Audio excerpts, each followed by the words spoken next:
Welcome to M B academy. तो आज की इस वीडियो के अंदर हम एक ऐसी गेम बनाने वाले हैं जो आपने अपनी ज़िंदगी में लाजमी कहीं ना कहीं खेली होगी। जब भी आपका इंटरनेट ख़राब होता है या फिर कभी आपके इंटरनेट को इशू आता है तो आपके क्रोम ब्राउज़र पर एक डिफ़ॉल्ट गेम प्ले होती है जो कि है डायनो गेम, जिसमें एक डायनासोर होता है और वो रन करता रहता है और जब भी कोई आगे हर्डल आती है तो उसको जंप करना होता है। तो अगर वो हर्डल को क्रॉस कर ले तो उसको स्कोर मिलता है। अगर वो हर्डल से टकरा जाए तो गेम ओवर हो जाती है। तो आज की इस वीडियो के अंदर हम ये amazing game C plus plus में बनाना सीखेंगे और इसके लॉजिक को हम स्टेप बाय स्टेप समझने की कोशिश करेंगे। तो जैसा कि आप देख सकते हैं कि इसका आउटपुट में सबसे पहले हमारे पास जो मेन्यू बार है वो शो हो रहा है। इस मेन्यू बार के टॉप पर हमारे पास इस गेम का जो बैनर है वो शो हो रहा है। जैसा कि हम हर वीडियो के अंदर बैनर बनाते हैं, इसी तरह हम भी इस वीडियो में एक बैनर बनाएंगे। तो बैनर में लिखा हुआ है डायनो रन। डायनो रन हमने अपनी इस गेम का नाम रखा है। इसके नीचे हमारे पास 3 ऑप्शन शो हो रहे हैं। सबसे पहला ऑप्शन स्टार्ट गेम। तो अगर हमें गेम प्ले करनी है तो हम यहाँ पर 1 इंटर करेंगे। उसके बाद जो दूसरा ऑप्शन है वो है इंस्ट्रक्शंस का। तो इंस्ट्रक्शन का जो ऑप्शन है इसके अंदर हमारे पास जो गेम है उसको किस तरह प्ले करना है वो सारी हमारे पास इंस्ट्रक्शंस लिखी हुई हैं। और तीसरा जो हमारे पास ऑप्शन है वो है क्विट का, जिससे हम अपनी गेम को क्विट कर सकते हैं। तो नीचे जो इनपुट हमारे पास लेगा वहाँ पर लिखा हुआ है सिलेक्ट ऑप्शन। तो ऑप्शन को सिलेक्ट करने के लिए हम कोई भी ऑप्शन इनपुट करेंगे तो वो हमारे पास ओपन हो जाएगा। जिस तरह हम यहाँ पर अभी 2 इनपुट करते हैं तो आप देख सकते हैं कि मेरे पास इंस्ट्रक्शन की जो विंडो है वो ओपन हो चुकी है। इंस्ट्रक्शंस की विंडो के अंदर हमारे पास जो इंस्ट्रक्शंस हैं वो कुछ ऐसे हैं: avoid hurdles by jumping, press space bar to jump, press P to pass the game, press escape to exit the game. तो ये हमारे पास 4 इंस्ट्रक्शंस हैं जो हम फॉलो करके इस गेम को प्ले कर सकते हैं। तो अगर हमें दोबारा मेन्यू की तरफ जाना है तो हम यहाँ पर कोई भी इंटर करेंगे बटन तो हम वापस अपने मेन्यू बार पर पहुँच जाएंगे। तो चलिए अब हम यहाँ पर अपनी गेम को प्ले करके देखते हैं। तो यहाँ पर मैं 1 इंटर करता हूँ। देख सकते हैं कि मेरी ये जो गेम है वो प्ले हो चुकी है। अच्छा, तो इस गेम का एनवायरनमेंट बिल्कुल हमने उस क्रोम के एनवायरनमेंट की तरह बनाने की कोशिश की है। जिस तरह सबसे ऊपर स्कोर, जो कि स्कोर की विंडो है, तो उसके नीचे जो डायनो है इसकी एग्जैक्टली शेप उस क्रोम के डायनासोर की तरह है और आगे जो हर्डल्स आ रही हैं वो भी सेम उसी तरह मिलती जुलती हैं। तो इस गेम को बनाने में भी इतना ही मज़ा आएगा जितना इसको खेलने में आ रहा है। तो आप देख सकते हैं कि मैंने स्पेस बार इंटर की है और इसने जंप किया है। अगर मैंने यहाँ पर गेम ओवर करनी है तो मैं जो सामने से आ रहा है कैक्टस का प्लांट या फिर कोई हर्डल आ रही है तो मैं उससे टकरा जाऊँगा, जिससे मेरी ये गेम ओवर हो जाएगी। तो चलिए अब हम अपनी इस कोडिंग की तरफ चलते हैं और देखते हैं कि ये गेम किस तरह डेवलप की जाए। तो कोडिंग यहाँ पर मैं डेव सी प्लस प्लस में ही करूँगा। अगर आपके पास कोई और ऑप्शन है, कोई और आईडीई है तो आप उसमें भी ये डेवलप कर सकते हैं। तो ये गेम जो है ये विंडोज़ स्पेसिफिक है। आप सी प्लस प्लस विंडोज़ में अगर चला रहे हैं तो ही आप इसको बना सकते हैं। अदरवाइज़ आप एमुलेटर वगैरह, जिस तरह मैंने डेव सी प्लस प्लस को ओपन किया हुआ है, इस तरह का कोई आप अपने ऑपरेटिंग सिस्टम के लिहाज से ओपन कर सकते हैं। तो यहाँ पर सबसे पहले मैंने डेव सी प्लस प्लस तो ओपन कर लिया है। अब यहाँ पर मैं एक न्यू प्रोजेक्ट बनाता हूँ। तो न्यू प्रोजेक्ट के लिए यहाँ पर मैं कंट्रोल एन का जो कॉम्बिनेशन है वो प्रेस करता हूँ। तो आप देख सकते हैं कि मेरे पास एक न्यू प्रोजेक्ट बन चुका है। अब यहाँ पर मैं अपनी कोडिंग शुरू करूँगा। तो कोडिंग में सबसे पहले हम अपनी जो हेडर फाइल्स हैं अपने प्रोग्राम में इस्तेमाल होने वाली वो लिखते हैं। तो यहाँ पर मैंने कुछ हेडर फाइल्स लिख दी हैं जो मैं अपने इस प्रोग्राम में इस्तेमाल करूँगा। इसमें से जो सबसे पहली हेडर फाइल है वो है stdio.h। अगर तो आप सी लैंग्वेज के बैकग्राउंड से हैं तो आप इस हेडर फाइल को एग्जैक्टली जानते होंगे। ये हम अपने सी लैंग्वेज के अंदर इंक्लूड कराते थे जिससे हम इनपुट और आउटपुट परफॉर्म करते थे।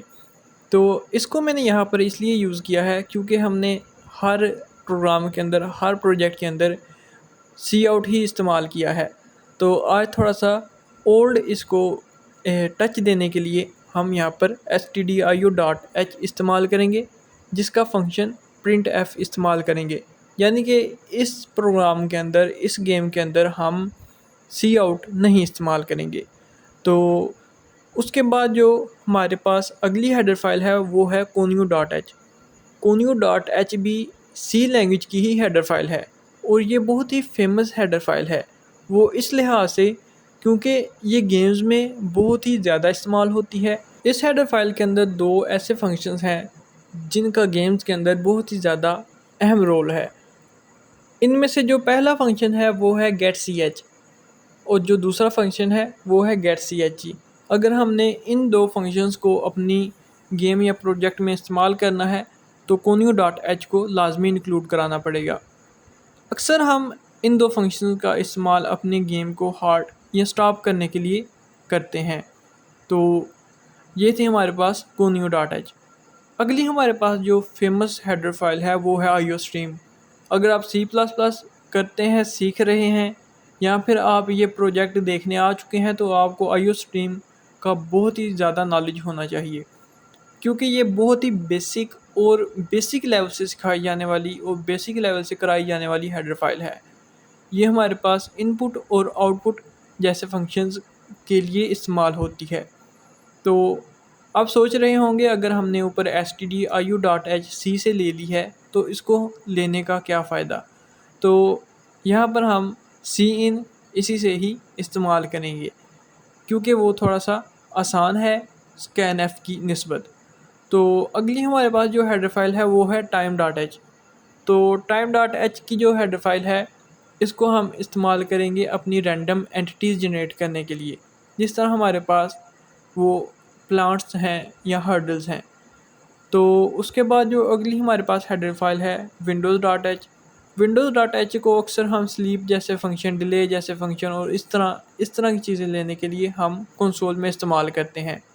तो इसको भी हमने यहाँ पर इंक्लूड करा लिया है। अब हम अपने मेन फंक्शन की इम्प्लीमेंटेशन करेंगे। तो नीचे मैंने इंट मेन लिख दिया है। यहाँ पर मैं नीचे सिस्टम मोड कोन लाइन्स 29 कॉलम्स 82। अच्छा, इस कोड का क्या मतलब है? इस कोड का मतलब है कि हमने अपने जो कंसोल को एक स्पेसिफिक विड्थ और हाइट दे दी है।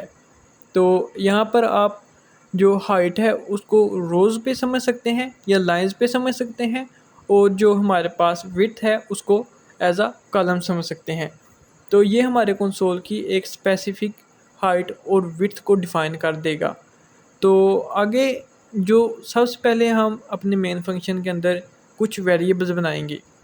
इनमें से जो सबसे पहला वेरिएबल है वो है ch, जिसकी टाइप करैक्टर है, और जो दूसरा है वो है i, जो कि हम इटरेशन के लिए इस्तेमाल करेंगे। और आगे नीचे हमने एक फंक्शन को कॉल किया है गेटअप। तो जो गेटअप का फंक्शन है ये हमारे इनिशियल जो स्टेट है उसको इनिशिएट करेगा, यानी कि हमारी गेम को शुरू करने में ये जो गेटअप का फंक्शन है वो इस्तेमाल होगा। तो गेटअप के फंक्शन के बाद हमारे पास अपनी जो गेम का लूप है वो शुरू होगा। जैसा कि आप जानते हैं कि जो गेम है वो कॉन्टीन्यूस लूप पे चलती हैं, या फिर ऐसा कह सकते हैं कि इन्फिनिटी लूप पे चलती हैं। तो इसके लिए हम नीचे एक वाइल लूप लगाएंगे और उसके अंदर ट्रू कंडीशन रखेंगे। तो नीचे मैंने वाइल और ट्रू कंडीशन रख दी है। इस वाइल लूप के अंदर हमारी सारी जो गेम है वो रन होगी। तो उसके नीचे मैंने एक और वाइल लूप लगाया है, और यहाँ पर KB हिट, कीबोर्ड हिट, जो कि एक फंक्शन है जो ये डिफ़ाइन करता है कि हाँ हमारे कीबोर्ड पर कोई की प्रेस हुई है या नहीं, वो लिख दिया है एज अ कंडीशन में, और उसको नोट कर दिया है कि जब तक कोई भी की प्रेस ना हो। इस जो वाइल है, इस वाइल के अंदर हम दो चीज़ें करेंगे। एक तो हम अपने डायनासोर को ड्रा करेंगे, अपने डायनासोर का सारा लॉजिक होगा, और जो दूसरा है हमारे पास जो हर्डल है या फिर वो जो है ऑब्जेक्ट आ रहा है हमारी तरफ, वो सारा उसका जो फंक्शन है वो होगा। तो इन दो फंक्शंस को हम नीचे लिख देते हैं। सबसे पहले हम ds लिखते हैं जो कि है हमारे पास डायनासोर का फंक्शन, और जो अगला है हमारे पास वो है हमारे पास ऑब्जेक्ट। तो नीचे मैंने obj आगे इसका जो फंक्शन कॉल कर लिया है। ये जो वाइल लूप है ये हमारे पास डायनासोर और ऑब्जेक्ट को हैंडल करेगा। तो जब गेम प्ले हो जाएगी तो उसके बाद हम अपने प्लेयर से इनपुट लेंगे कि वो गेम रन होते ही एग्ज़िट करना चाहता है या फिर अपनी गेम को प्ले करना चाहता है। तो उसके लिए नीचे हमने एक वेरिएबल लिया है जो कि ऊपर हमने बनाया था ch नाम का, जिसकी टाइप हमने करैक्टर रखी थी, और उसके आगे हमने गेट ch के फंक्शन को कॉल कर दिया है। तो ये गेट ch का फंक्शन ये करेगा कि इनपुट लेगा बट ये रिटर्न में वो डिस्प्ले नहीं करेगा। तो उसको हमने ले लिया है, और नीचे हम एक कंडीशन लगाते हैं जिस पर हम ये करेंगे कि हम अपने ऑब्जेक्ट यानी कि डायनासोर को जंप कराएंगे। और इसके लिए हम नीचे एक कंडीशन लिखते हैं if ch equal to space, यानी कि हमने जब इनपुट लेनी है तो स्पेस इनपुट लेनी है। स्पेस पर हमारे डायनासोर ने जंप करना है तो उसके लिए हम ये स्पेस जो है वो इनपुट ले लेंगे। तो यहाँ पर इस इफ़ कंडीशन के अंदर हम दो चीज़ें करेंगे। हमारा जो डायनासोर है वो जंप करेगा अप, और फिर वो उसने डाउन भी आना है। तो यहाँ पर हम वो दो चीज़ों को हैंडल कर रहे होंगे। तो पहले हम आपके लिए एक फॉर लूप लगाते हैं और उसको i इक्वल टू 0 जो कि ऊपर हमने इंटीजर टाइप लिए था उसको हम इक्वल टू 0 करते हैं साइन, और लेस देन 10 करते हैं कि जो हमारे पास जो डायनासोर है वो 10 की हाइट तक ही जंप कर सकता है, और आगे i प्लस प्लस। तो नीचे मैंने यहाँ पर ds यानी डायनासोर और ऑब्जेक्ट के फंक्शन को कॉल कर दिया है, लेकिन यहाँ पर मैंने जो ds का फंक्शन है इसके अंदर मैंने एक पैरामीटर पास किया है जो कि है 1। तो अगर मैंने अपने डायनासोर को जंप कराना है तो मैं यहाँ पर 1 का पैरामीटर पास करूँगा, लेकिन जब मैंने अपने डायनासोर को लैंड कराना है या डाउन कराना है तो यहाँ पर मैं 2 का पैरामीटर पास करूँगा। तो उसके लिए नीचे मैंने फॉर लूप लिख दिया है सेम उसी तरह i 0 से लेके 10 तक, क्योंकि हमने ऊपर डायनासोर को 10 तक जंप कराया था तो नीचे हमने उसको 10 तक लैंड कराना है। तो उसके नीचे हमने उन्हीं दो फंक्शनों को कॉल किया है, लेकिन ds के अंदर हमने पैरामीटर जो है वो डिफरेंट दिया है। तो वो है हमारे पास 2, यानी कि हमने अपने डायनासोर को लैंड कराना है। आगे हमारे पास जो एल्स इफ़ कंडीशन आती है वो है एग्ज़िट की, कि अगर हमारा प्लेयर गेम खेलते दौरान x इंटर करे तो हमारी जो गेम है वो एग्ज़िट हो जाए, तो उसके लिए नीचे हम रिटर्न 0 कर देते हैं। तो यहाँ तक हमारे पास जो मेन फंक्शन था वो कंप्लीट हो चुका है। अब हम अगले अपने फंक्शंस की इम्प्लीमेंटेशन करेंगे। तो अब मैं अपने ds के फंक्शन की इम्प्लीमेंटेशन करूँगा। तो यहाँ पर मैं सबसे पहले एक वेरिएबल बना लेता हूँ जो कि है इंट टाइप का, और इसको मैंने स्टैटिक मॉडिफायर से बनाया है, और आगे मैंने इसका नेम रखा है a, और इसके अंदर मैंने 1 स्टोर करा दिया है। अच्छा, इस वेरिएबल का इस्तेमाल क्या है, ये हमारे पास जो डायनासोर है उसकी एनिमेशन को कंट्रोल करेगा। जैसा कि आप देख सकते हैं कि डायनासोर जब रन करता है तो उसकी लेग्स अप डाउन होती हैं, और वो जब जंप करता है तो उसकी लेग्स स्टैटिक हो जाती हैं। तो इस चीज़ को हमने, इस एनिमेशन को हमने इस वेरिएबल के ज़रिए कंट्रोल करना है। तो नीचे मैंने इफ़ जंप इक्वल टू 0 तो हम t इक्वल टू 0 रख देंगे। तो ये t क्या है, ऊपर मैंने दो मज़ीद वेरिएबल्स बनाए हैं जो कि हैं इंट t और स्पीड 40। तो हम t इक्वल टू 0 कर देंगे जिससे हमारा जो डायनासोर है वो ज़मीन के साथ ही रहेगा। लेकिन अगर हमारा जो जंप है वो 2 है, यानी कि हमारे पास डायनासोर ने डाउन आना है, तो हम t माइनस माइनस कर देंगे। t को मैं फिर से बता दूं कि जो हमारे पास t है ये हमारे पास जो ग्राउंड के साथ कनेक्शन है उसको शो करता है।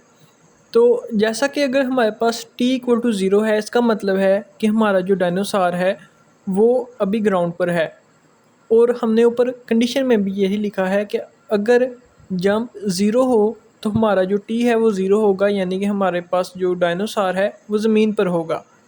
लेकिन इससे अगली जो कंडीशन है एल्स इफ़, इसके अंदर हमने जो कंडीशन लगाई है वो है जंप इक्वल टू 2। तो जैसा कि मेन फंक्शन के अंदर हमने 2 फॉर लूप लगाए थे, तो उसके जो सेकंड फॉर लूप था उसमें मैंने जो डाउन है जंप को उसको हैंडल किया था। तो उसमें मैंने डीएस के अंदर जो पैरामीटर पास किया था वो था 2। तो अगर हमारे पास 2 आ जाए तो उसको हमने इस तरह हैंडल करना है कि हमने अपने डायनासोर को नीचे लैंड कराना है।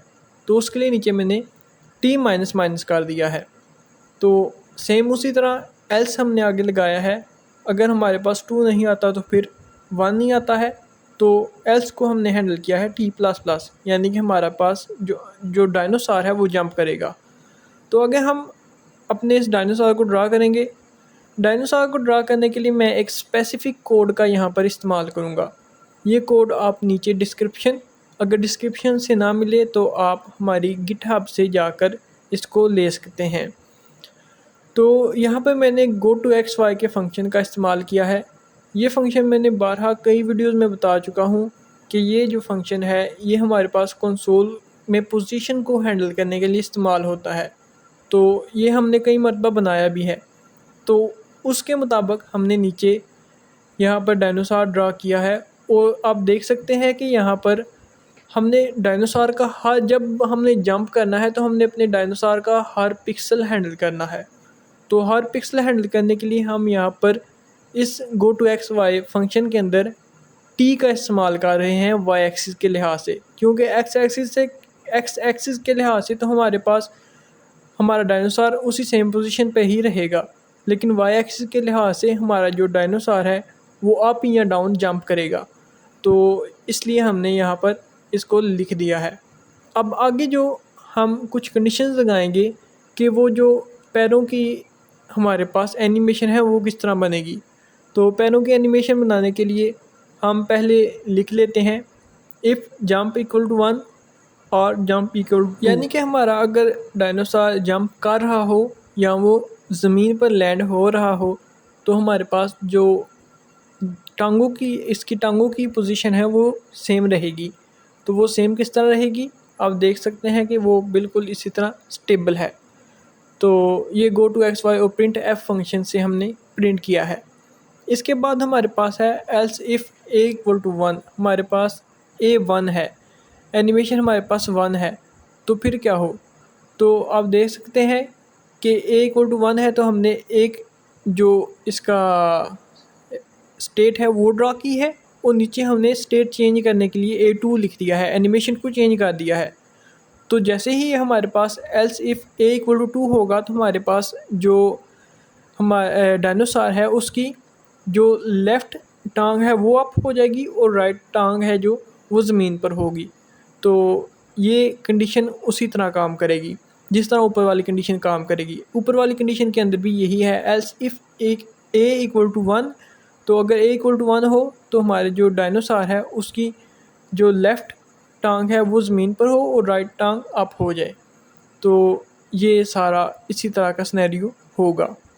तो इसके बाद हम अगर jump not equal to zero को हैंडल करते हैं कि अगर जंप ज़ीरो नहीं है, तो हम यहाँ पर एक सिंपल स्पेस ड्रा करेंगे जिससे हमारे पास जो नीचे वाला पोर्शन है वो गायब होता जाएगा और हमारा जो डायनासोर है वो ऊपर जाता जाएगा। और नीचे हमने एल्स रख दिया है, और एल्स के अंदर हमने प्रिंट एफ और आगे लाइन ड्रा कर दी है, जो हमारे डायनासोर है उसके नीचे जो आएगी लैंड आएगी वो ड्रा होगी।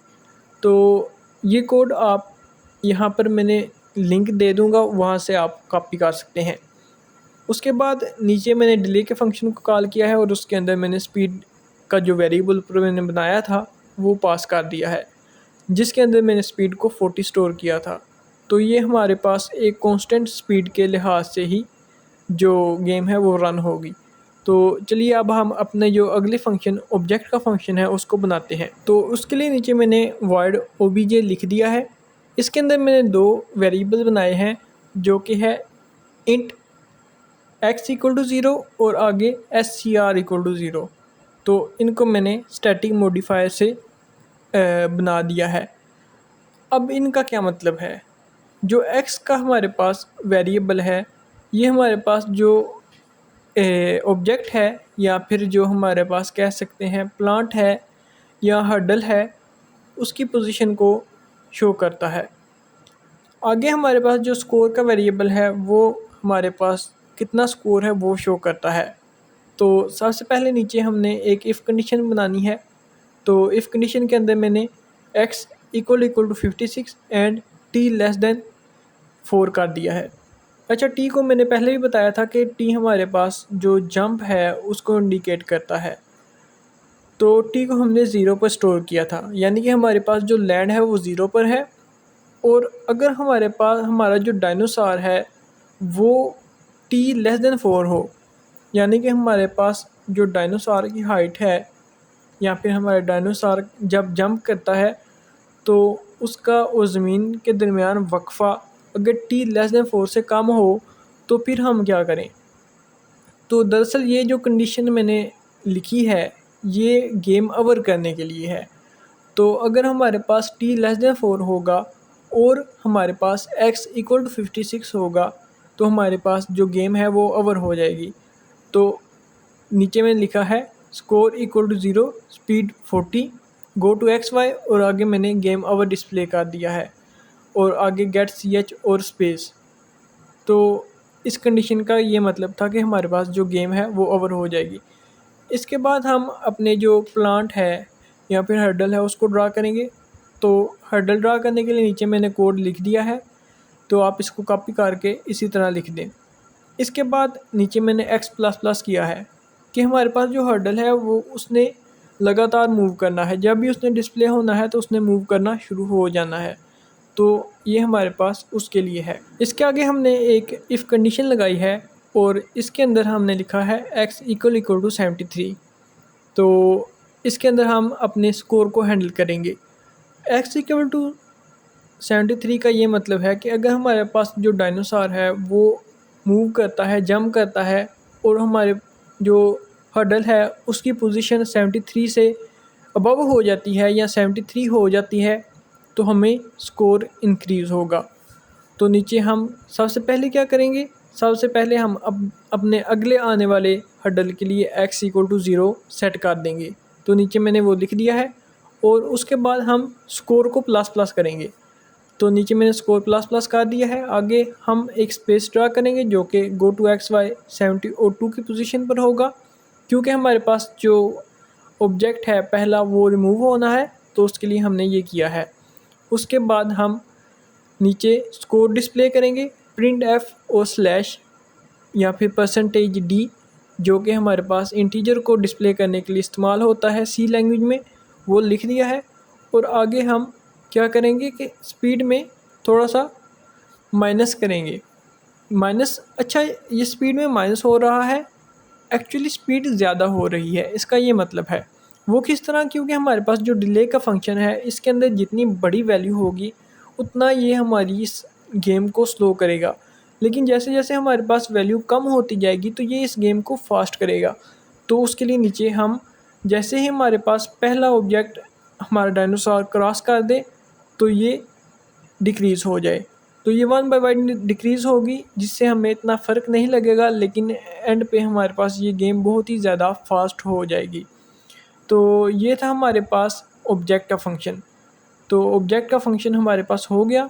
आगे जो गो टू XY के फंक्शन हैं या इस तरह के ये जो फंक्शन है ये मैं आपको एज अ टास्क दूंगा। अगर आप इसको टास्क नहीं भी करना चाहते तो मैंने ये हर वीडियो के अंदर बनाए हुए हैं, तो इनका कोड बिल्कुल सेम है, तो मैं इनको दोबारा से एक्सप्लेन नहीं करूँगा। तो आज के लिए सिर्फ इतना ही। मुझे उम्मीद है कि आपको ये वीडियो पसंद आई होगी।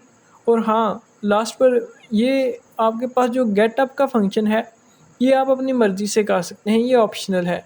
अगर आप नहीं भी करना चाहते तो आप ना करें। तो अगर आपको ये वीडियो पसंद आई है तो आप इसको लाइक कर दें और इस चैनल को सब्सक्राइब कर दें। शुक्रिया, अल्लाह हाफ़िज़।